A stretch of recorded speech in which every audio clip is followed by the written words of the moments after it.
হোজাই মণিপুৰী সাহিত্য পৰিষদ ভৱনত এই বেলুপ অসম হোজাৰ উদ্যোগত পুথি উন্মোচন কাৰ্যসূচী।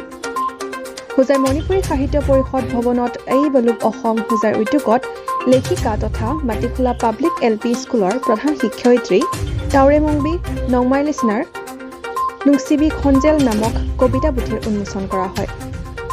এই বেলুপ অসম হোজাৰ সভাপতি লাইছম গোলাপ, এই বেলুপৰ উপসভাপতি পুখৰমংবী নয়ন লেই, সাহিত্যভূষণ N ইন্দ্ৰ কুমাৰ, এই বেলুপৰ লাইফ মেম্বাৰ KC মাঙাং আৰু L ngৌবা, মণিপুৰী সাহিত্য পৰিষদ হোজাৰ সভাপতি T মণিহাৰ, সম্পাদক থাংজম বীৰেন্দ্ৰ, লেখিকাৰ মাতৃ নংথনমংবী চন্দ্ৰমুখীৰ লগতে বিশিষ্ট লেখক লেখিকা আৰু পৰিয়ালবৰ্গৰ উপস্থিতিত উক্ত কবিতা পুথিৰ উন্মোচন কাৰ্যসূচী অনুষ্ঠিত কৰা হয়।